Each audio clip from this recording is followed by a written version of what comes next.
What's good, Commanders fans? Quick video here. Just a update on Jayden Daniels. So Dan Quinn just had his presser, and he said that Jayden Daniels is not going to practice today. Quote, he says he wants Jayden Daniels to be him and be fully turned up. He also says, quote, I'll give you an update on Jayden on Friday. Until then, let's go kick some ASS. End quote. Also, Dan Quinn said, quote, the good news for him is there are a lot of banked reps on a lot of plays. A lot of banked reps on things he's done exceptionally well, end quote. So he also said not a lot of changes for Daniels when it comes to the walkthrough work, film study, etc. Good news for him is there's a lot of banked reps. So excuse me, he will not be practicing today, which I'm not surprised.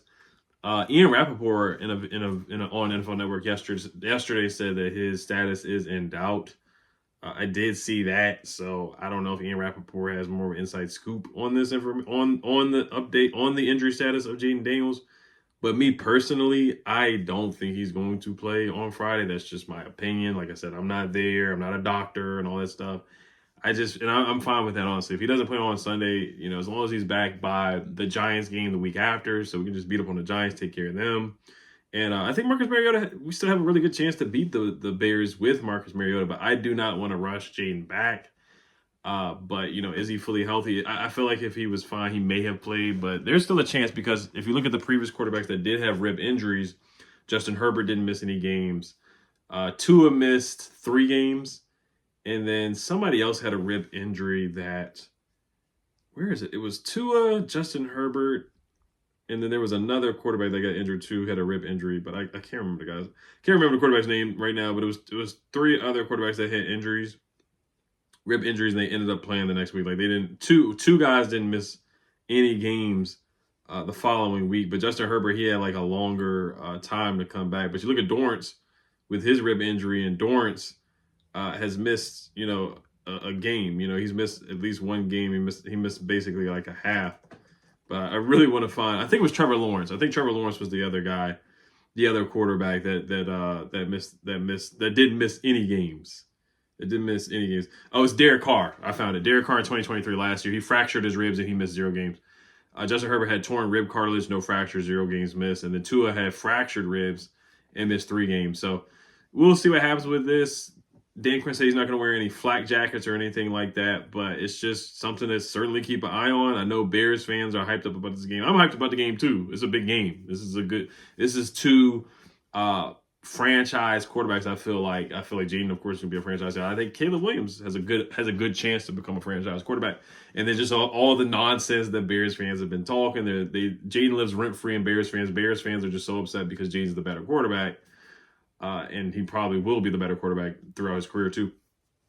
But Bears fans are so mad they made the fake passing charts and they just made fake false narratives saying he doesn't pass to the right side when he clearly threw the touchdown against the Bengals to Terry on the right side. I mean, he's done a lot of things.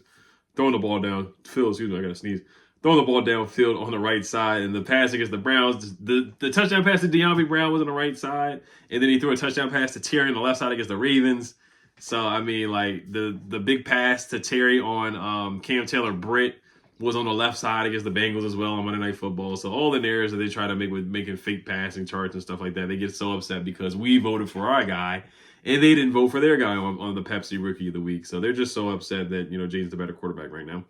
And probably will be, like I said, for the foreseeable future and the rest of their careers. But like I said, I have no ill will against Caleb because he's a DMV guy. But getting back to Jayden, I know his mom said he was fine, but just because she said he was fine doesn't mean that, he will be playing this week. But it's good to see that he did, after the game, he was on the sideline, kicking, having a good time. He did the touchdown thing, touchdown sign. He dapped up Bryce Young, so you can see him moving around and having a good time out there. So it's not like he was just super, super, super in pain out there, which is a good sign. But you can see him grimacing throwing the football. So he won't participate today, which I think is the right thing. Even if he does play on Sunday, I think that was the right thing to hold him out, let him rest, let him heal up, and we'll see what happens on Friday, like Dan Quinn said. Now, also, and then Dan Quinn said playing against Caleb Williams does not give Jayden Daniels extra motivation. So Dan Quinn, that was a good answer by him, not giving any fuel to the fire about the whole rivalry and stuff like that. I know CBS, I know since they flexed this game, they would love to have Jayden Daniels playing. That's a big reason why they flexed this game to 405.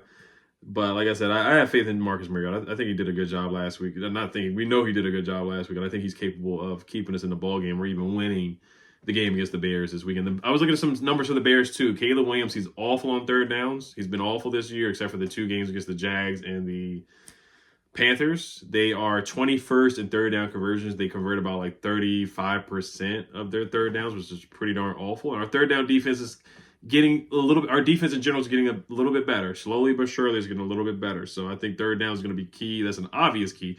But third downs, man, if we can keep them in third and long situations, I think it may be a long day for Caleb. I really think so. I think our defense can actually capitalize on some opportunities. I know DJ Moore is legit, and Roman Odunze and DeAndre Swift and Keenan Allen. I get it, but I think we can get some stops on third downs against Caleb Williams. I really do. I think we can force a turnover as well against Caleb Williams. Excuse me, on Sunday. But all right, Brandon Coleman. Let's get to Brandon Coleman here. So what did Dan Quinn say about Brandon Coleman? Brandon Coleman with the injury, he says Brandon Coleman won't practice today, but he's hitting his markers in the protocol. So Cornelius Lucas has been doing a great job so far anyway. I don't want to judge everything off PFF, but Cornelius Lucas has been the better tackle per PFF. And he's probably been the better tackle anyway, because Cornelius Lucas has been in the league for many, many, many years. And like I said, just take it easy with Brandon Coleman. Hopefully, if he doesn't play this week, hopefully he's ready for the Giants game and they can get back to that rotation or whatever they've been doing, that rotation of Brandon Coleman and Cornelius Lucas at the left tackle spot. So that's the update on Brandon Coleman. And then lastly, Jordan McGee. He was activated off of the injured reserve list. Jamin Davis was released yesterday, and that corresponding move was bumping up Jordan McGee the next day, bumping up Jordan McGee just to releasing Jamin Davis so we can have that roster spot to elevate Jordan McGee to the active roster. So it looks like he's going to play on Sunday, which is good news. We could use that speed, the athleticism, the strength of Jordan McGee, the toughness of Jordan McGee out there too. And then I wanted to say about Ron Rivera draft picks yesterday. I forgot to say Sam Cosmi. He's a dog. So those are the few Ron Rivera draft picks that have worked out. Is Sam Cosmi, B-Rob. Some people were saying for Darian Mathis. Quan Martin has been good, pretty good so far. Derek Forrest is not getting any snaps right now, but I thought Derek Forrest was a good draft pick. And then Ron traded up for a long snapper that got released. So that just I forgot to mention that, how he traded up for a long snapper. But that's just, I'm gonna put close the book on Ron Rivera and the draft picks, which is basically what Adam Peters is doing right now currently. But let's look at some of Jordan McGee's numbers, man. He's super athletic, man. He was one of the most athletic linebacker to come out of the draft per the combine. He had an 87 athleticism score, which was first among linebackers in the 2024 combine. He had a total score of 77, which was ranked 4th among linebackers, and then a production score of 73, which was 10th among linebackers in the NFL combine last year. 35 and a half vertical leap, which is really darn good. 40-yard dash, 4.55 seconds, which is really darn good. And a broad jump of 10.4, which is really darn good as well. I mean, the guy is an athlete and a half, man. He really is. And I'm excited to see what he does out there.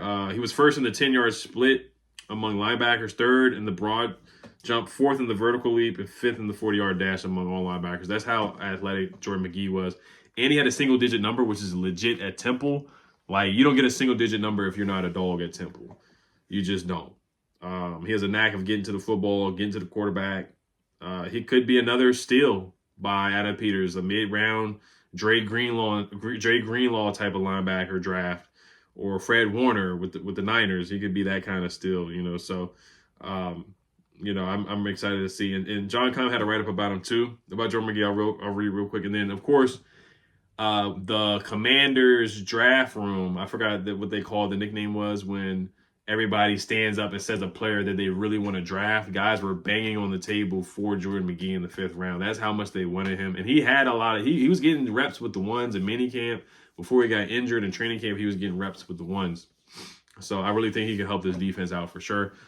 This is a quote from John Kahn. Quote, "It's uncertain how much playing time Jordan McGee will receive this season, but the 5th round pick clearly made a strong first impression, enough where a position of weakness the past several years can now be considered a strength," end quote. And then John Kahn also goes to say the Commander signed starters Bobby Wagner and Frankie Louvu in free agency. They already had Jamin Davis, but because of the newcomers, they're trying him as an edge rusher.